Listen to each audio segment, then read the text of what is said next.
So here we are at the beginning of another section.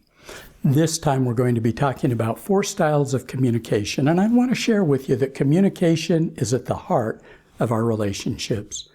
In fact, do you realize that we're always communicating in the presence of another human being? In fact, you cannot not communicate.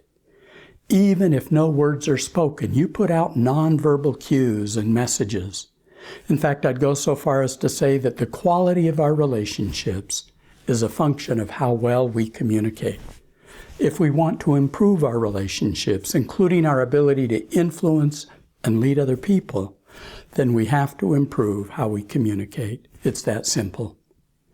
So I want to begin a discussion of communication by introducing 4 styles of communicating. Understanding these styles will not only help you understand your relationships, but help you improve how you communicate, and by doing so, create better and healthier relationships, whether at home or on the job. Here's a framework for understanding and improving our communication. As you can see, there are 2 dimensions that make up good communication. One dimension I call assertiveness, which has to do with concern for yourself, your needs, your interests. A person who's high on this dimension is good at taking care of her own needs, standing up for her own rights and point of view. The second dimension along the bottom axis is empathy, which is concern for others. A person high on empathy is sensitive to the needs, opinions, and feelings of other people. She wants to hear others' opinions, support them in what's important to them, and take these opinions into account when making decisions. By combining these 2 dimensions, we come up with the 4 styles of communication: dominate, avoid, accommodate, and collaborate.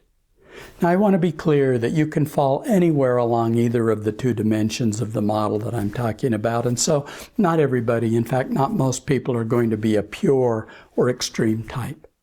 However, we do all have natural tendencies on one or the other of these 4 quadrants. Notice from the chart that when we dominate, we're high on assertiveness and low on empathy.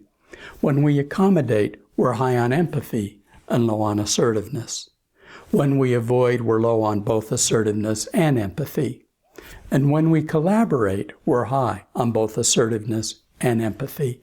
In other words, we're good at taking care of our own needs and good at helping other people meet their needs as well.